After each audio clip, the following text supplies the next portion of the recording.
Om Namah Shivaya. Dear viewers, today I am taking you to one of the most spiritual places of India, Kedarnath Dham. Located in the Rudraprayag district of Uttarakhand, in the lap of Garhwal Himalayas. It's an integral part of the Char Dham Yatra, which includes Yamunotri, Gangotri and Badrinath. Kedarnath धाम 1200 साल से भी अधिक प्राचीन है और 12 ज्योतिर्लिंगों में से सबसे ऊंचाई पर स्थित ज्योतिर्लिंग है। यह 3 पहाड़ों के केदारनाथ, खर्चकुंड और भरतकुंड और 5 नदियों के संगम पर स्थित है। मंदाकिनी, मधुगंगा, क्षीरगंगा, सरस्वती, स्वर्णगौरी।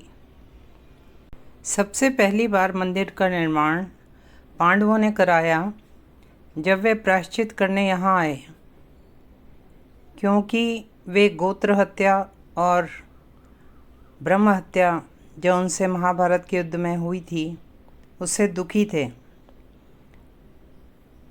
और शिवजी इसी कारण उनसे मिलना नहीं चाहते थे।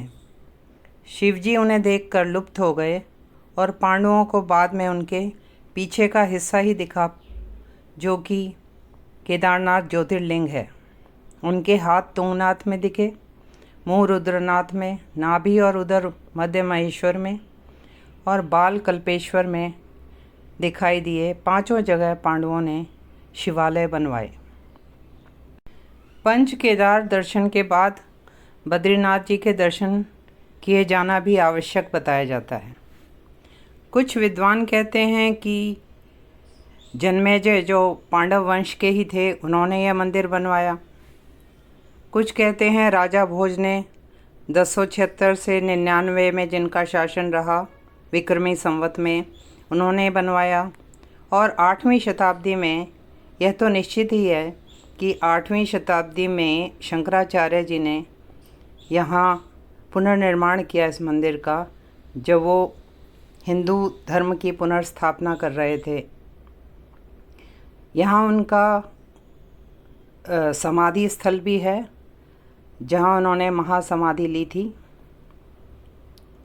गर्भगृह में शिवलिंग है जो प्रभु के निराकार और ब्रह्म स्वरूप का प्रतीक है।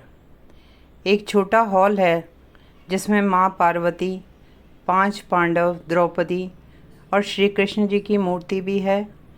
उनका नंदी वाहन भी है शिव जी का, और वीरभद्र जो उनके मुख्य सैनिक हैं वो भी हैं।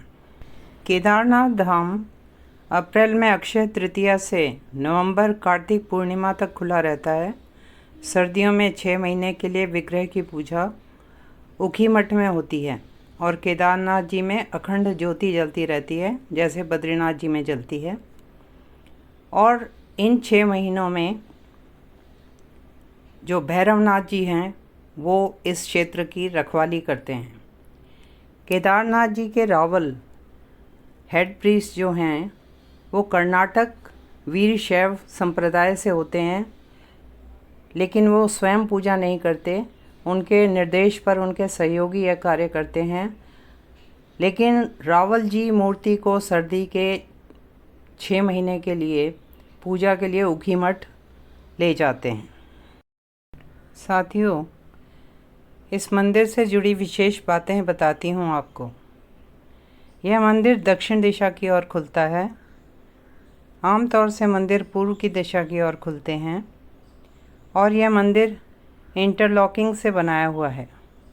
बड़े बड़े पत्थरों को इंटरलॉक करके बिना गारे के जोड़ा हुआ है और इसमें नागर शैली से मिलती जुलती कत्यूरी शैली का प्रयोग किया गया है। यह मंदिर स्वर्ण पत्रों से सजाया हुआ है। इस मंदिर में ब्रह्म कमल से पूजा की जाती है। यह शिवजी को विशेष प्रिय है और यह हिमालयन रीजन में ही होता है। Brahma Kamal flower holds a significant spiritual place in Hinduism. The flower is believed to have the power to fulfill desires and grant blessings to those who offer it to their Prabhu. It is also considered a symbol of purity, enlightenment, and spiritual attainment. It's official state flower of Uttarakhand. जून 2013 में केदार क्षेत्र में जब भयंकर बाढ़ आई और जिसमें भयानक जान और माल का नुकसान हुआ, ये चौराबाड़ी और सरस्वती नदी से शुरू हुई थी, लेकिन बाढ़ के साथ एक विशाल पत्थर भी आया जो मंदिर के पीछे आते ही रुक गया और पानी मंदिर के दोनों ओर बहने लगा। इसने कवच का काम किया। ये भीमशिला कहलाता है और यात्रियों के आस्था और आकर्षण का केंद्र है भीमशिला आज। With fresh air and mesmerizing views, the incredible Kedarnath temple makes us lose the sense of time. Every year, thousands of Hindus visit Kedarnath temple to seek the blessings of Lord Shiva. Kedarnath temple is also a favorite place for adventure seekers and mountaineers.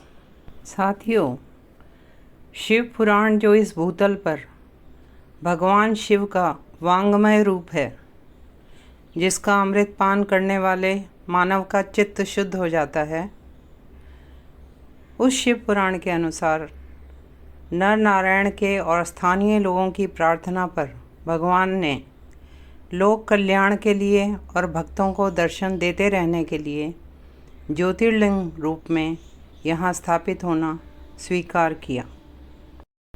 ताभ्याम यहाँ नर नारायण के लिए प्रयोग हुआ है।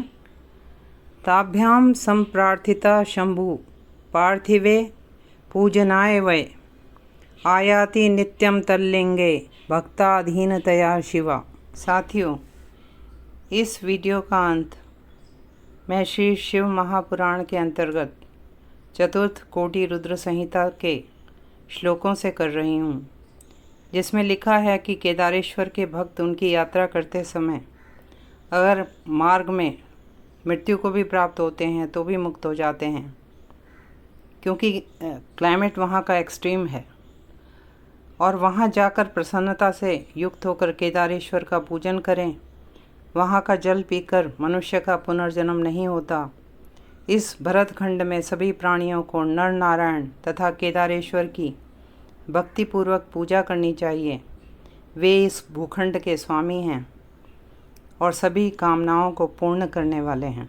गत्वा तत्र प्रीतियुक्त केदारेशं प्रपूज्य च तत्रत्य मोदकं पीत्वा पुनर्जन्म न विन्दति। अस्य खण्डस्य स स्वामी सर्वेषु अपि विशेषतः सर्वकामप्रदा शंभु केदाराख्यो न संशय। Thank you viewers for watching this video. आशा है कि आपको मेरी धर्म यात्रा पसंद आती होगी।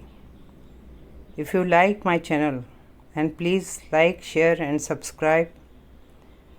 Thank you for watching.